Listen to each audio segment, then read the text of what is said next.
Good afternoon, Aslam class. Welcome to your science lesson today on Thursday, the 4th of February, 2021. So far in science this week, we've been looking at endangered species yesterday, and we were looking at endangered species that we may have in our local area. We looked at we compared, didn't we? We had a look at orangutans, which are living in India, looking at how their habitat has decreased over the years. And of course, if they've got nowhere to live, then they may become extinct, and that's why they're endangered. And then we have a look in more closer to home, our hedgehog little friends. I mean, there were 30 odd million of them in 1950, and today there's hardly any. There's like a million left in the wild, and they become endangered.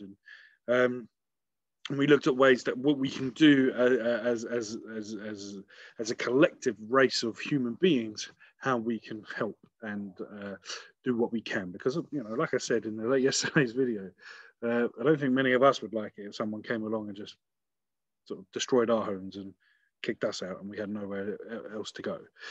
We would find it very difficult as well. So these animals are no different.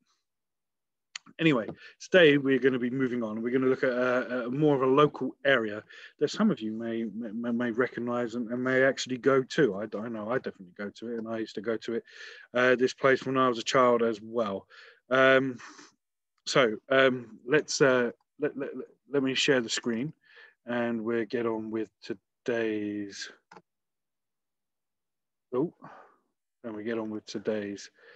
Lesson. So today, your lesson learning objective is: can you plan positive changes to a local environment and use evidence to answer questions about why they're making them changes? So by the end of today's lesson, you're going to be able to plan to make positive changes to a small local area. You're going to consider the people who may use the area and think about how they might use it. And you're going to consider about living things that are also in that area as well. And then you're going to draw a plan of how they would change the local environment for the better.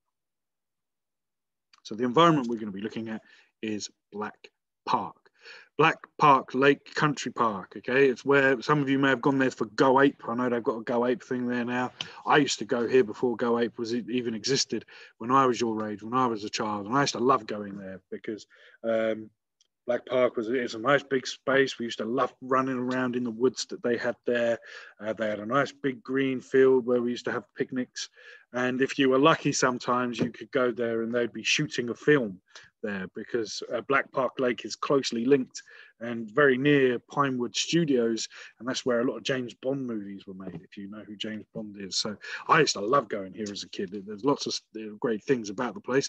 But today we're going to be looking at the place in sort of more detail in terms of its environment and the living things that are there.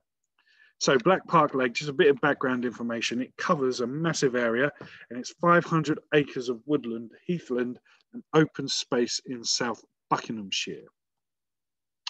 It's got loads of attractions there. I mean, when I was younger, you were allowed to actually swim in the lake, but I think that you're not allowed to do that anymore. But they have an adventure playground there now. They've got Go Ape. They've got lots of sort of trails that you can walk, maybe ride your bikes on as well. If you've got a dog, there's dog walks, things like that. Yeah, there's opportunities for doing wildlife spotting. So there's lots of things to go there. Even sometimes you see people sitting down on the lake, by the lake, with their sort of remote control boats, and they sail them on the lake as well, which they actually are allowed to do. As mentioned earlier, it has a rich filming history. They used a location for both big and small productions.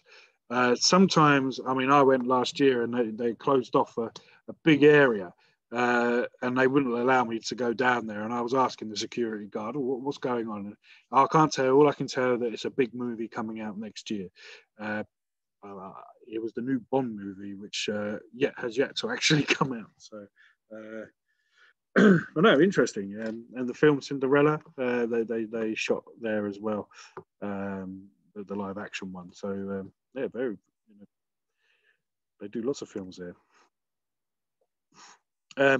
Now, this is a bird's eye view of the park. Bird's eye view means it's a top-down view. They're like a bird flying in the sky, and then they look down, and this is what we see. So a bird's eye view, we can see quite a lot of information from a bird's eye view. And this is a bird's eye view of Black Park Country Park. And you can see here the lake forms a very small part of the of the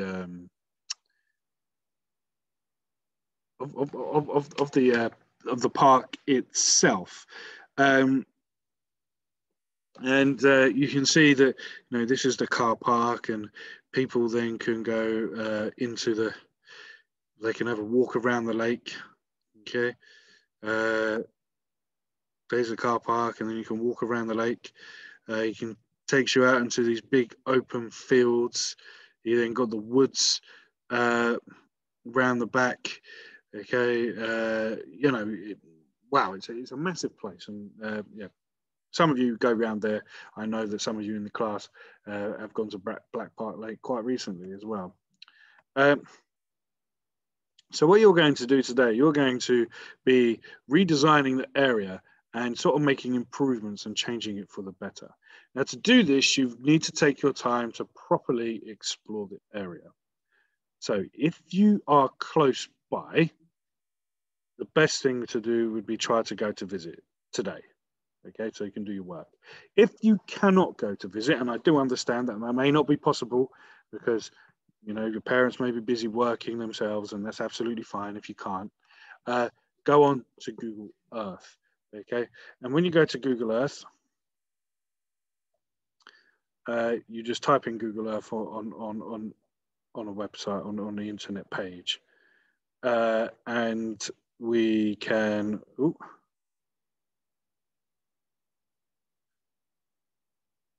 well, let's type in Google Earth here. Google Earth. There we are. We click onto Google Earth, and it will open up Google Earth for us on our web page. And then all we need to do is we need to type in Black Park Country Park or along them lines in the search bar, and it will come up with the place. Fingers crossed, hopefully. And we get a bird's eye view, and I'm not too sure whether we'll be able to go down onto the actual ground level. So we go here to the search bar, and we type in Black Park Country Park in England, Slough. So click on one of these.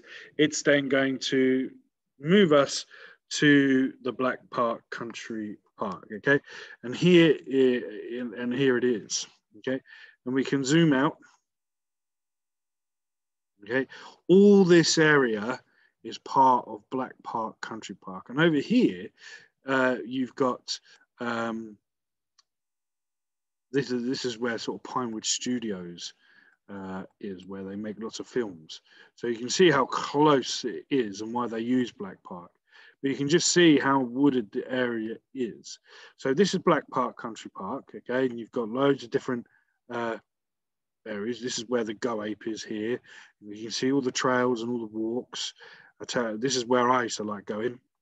This is the playing fields that I used to go to. I used to go on this playing field and play, have my picnics there, and then I'd run off into these wooded areas here and play hide and seek with my friends, my family. So yeah, I used to love going here as a kid. You can see that's how big Black Park Country is. So have a look at it, and then you can go right down as well into the area. So you can see here's the lake. I'm not too sure whether we can go 3D. Let's see. You can do if you want to. This is the path going around. This is where the cafe is. And then we go up here. You can see this is the adventure playground. Probably not best in 3D mode.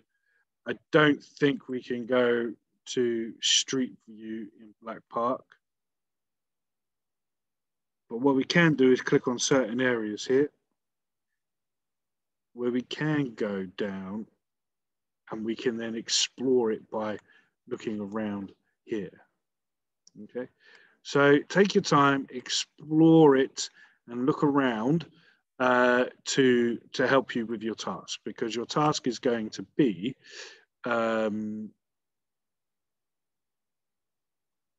to redesign the area and change it for the better. So there we go. And when you're doing it, ask yourself, does it look different in winter to how it would look in the summer? What is there now? Now, Google Earth may not be able to provide that one because some of the pictures may have been taken in the summer. Do you think any living thing uses them spaces there? And just to let you know, I went the other day and I did see like geese on the lake. Does it have any positive impact as it is now? So what's good about the place now as it is already? Is there water nearby? Are there any dangerous roads that are nearby? Because maybe that's something you can think about as well when you're redesigning it. How are you going to make it safe for people to actually get there? Does it have sunlight, or is there a lot of it in the shade? Who walks past this space? Is it dog walkers? Is it just people having a nature walk? Is it someone walking to school or whatever? Do they use it for shortcuts? Have a think about who would use that space. And then whose windows overlook this space as well? Is there any houses around there that could be there? So you need to take a lot of these things into consideration when redesigning the area. So your first challenge is to design your own bird's eye view of the area. So you're going to do it bird's eye view down, like that picture we saw earlier. And you're going to label things that you would include. So, you can go back to that page and you can use that to help you. Write down a list of resources that you would need in order to make these changes possible. So that would be your second challenge. And to further push yourself, if you've got the time to do it, or you don't want to do challenge 2, you just want to go straight to challenge 3, that's absolutely fine. Explain your plan to your peers in the classroom, if you're at school, or if you're working from home, you can do a video and post it up onto Tapestry. Okay, guys, that's the end of your science lesson. As always, if you've got any questions, please let me know. I'll try to get back to you as soon as I can. All right, then, guys, see you later. Bye-bye.